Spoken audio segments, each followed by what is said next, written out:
माना जाता है कि ब्रह्मांड का जन्म आज से 14 अरब साल पहले बिग बैंग विस्फोट के साथ हुआ था।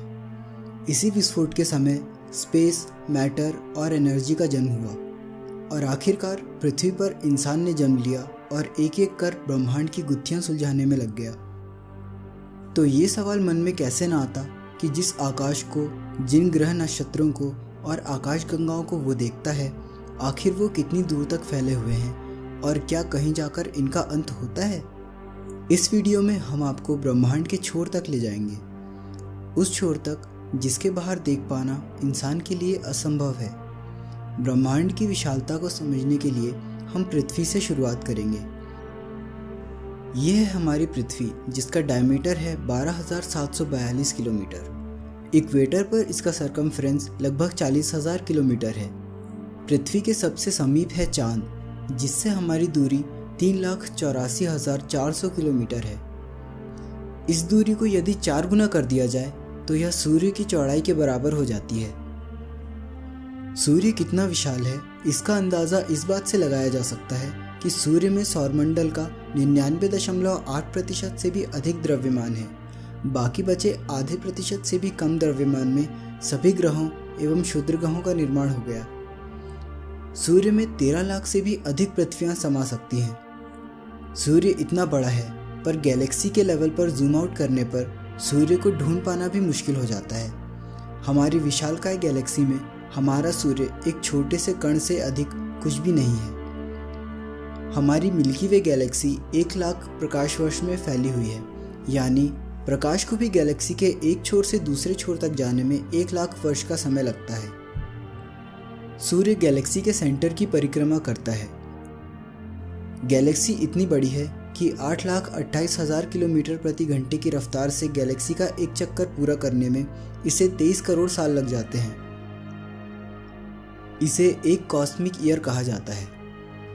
पर ब्रह्मांड में स्थित अधिकांश गैलेक्सियां हमारी गैलेक्सी से कई गुना तक बड़ी हैं। कुछ गैलेक्सियां चौड़ाई में 25 लाख प्रकाश वर्ष तक फैली हुई हैं। ऐसी छोटी बड़ी अनंत आकाशगंगाएं ब्रह्मांड के सागर में तैर रही हैं। गैलेक्सीज के अलावा छोटी आकार की ड्वार्फ गैलेक्सीज अथवा सैटेलाइट गैलेक्सीज भी होती हैं, जो बड़ी गैलेक्सीज के इर्द गिर्द चक्कर लगाती हैं। आज तक ऐसी कुछ 50 छोटे आकार की गैलेक्सीज देखी गई हैं, जो हमारी गैलेक्सी के चक्कर लगा रही हैं।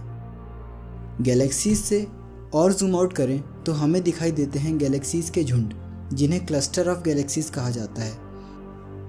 कुछ अरब प्रकाश वर्ष तक जूम आउट करने पर यूनिवर्स एक कॉस्मिक वेब यानी जाल की तरह दिखाई देता है, जिसमें अरबों खरबों गैलेक्सीज दिखाई देती हैं। अब आइए जानते हैं कि हम ब्रह्मांड में कितनी दूर तक देख सकते हैं। अब तक के बनाए गए सबसे पावरफुल टेलीस्कोप हबल की सहायता से हम ब्रह्मांड में हर ओर अधिक से अधिक 14 अरब प्रकाश वर्ष तक के ऑब्जेक्ट्स को देख सकते हैं। हालांकि यह तस्वीर 14 अरब वर्ष पुराने ब्रह्मांड की है, जो हमें आज नजर आ रही है। साथ ही माना जाता है कि ब्रह्मांड का विस्तार प्रकाश से भी तेज गति से हो रहा है। इस विस्तार की गति की वैज्ञानिक कैलकुलेशन के अकॉर्डिंग ब्रह्मांड का छोर हमसे हर दिशा में अधिकतम 46.5 अरब प्रकाश वर्ष दूरी पर होना चाहिए, यानी ब्रह्मांड की कुल चौड़ाई 93 अरब प्रकाश वर्ष होनी चाहिए। इसके बाद कॉस्मिक माइक्रोवेव बैकग्राउंड रेडिएशन का अस्तित्व माना जाता है। ये रेडिएशन बिग बैंग ब्लास्ट से निकला था और ब्रह्मांड के छोरों के बाहर दूर दूर तक फैला हुआ है। इन रेडिएशंस के सिग्नल आज भी हमें स्पेस में हर दिशा में प्राप्त होते हैं। इससे आगे क्या है, इसके बारे में केवल कयास ही लगाए जाते हैं। तो क्या वास्तव में हमारा ब्रह्मांड इतना ही बड़ा है? हो सकता है यह अनंत हो, जिसमें अनगिनत आकाशगंगाएं हों, या हमारे ब्रह्मांड से परे अन्य ब्रह्मांड हो, या फिर संभवतः हमारे ब्रह्मांड के अलावा कहीं और कुछ भी है ही नहीं। वर्तमान में वैज्ञानिकों का मानना है कि हम भविष्य में कभी भी ब्रह्मांड के छोर को नहीं देख पाएंगे, क्योंकि यह प्रकाश से भी तेज गति से फैलता जा रहा है। दोस्तों, ये वीडियो हमारे ब्रह्मांड की वीडियो सीरीज का एक हिस्सा है। अन्य वीडियोस देखने के लिए आप हमारे चैनल को विजिट कर सकते हैं। कुछ वीडियोस के लिंक आपको डिस्क्रिप्शन में भी मिल जाएंगे। ऐसे ही और वीडियोस देखते रहने के लिए सब्सक्राइब करना और बेल आइकन पर क्लिक करना ना भूलिए, क्योंकि हम जल्द ही आने वाले हैं अपने अगले वीडियोस लेकर। और भी मज़ेदार बातों के साथ।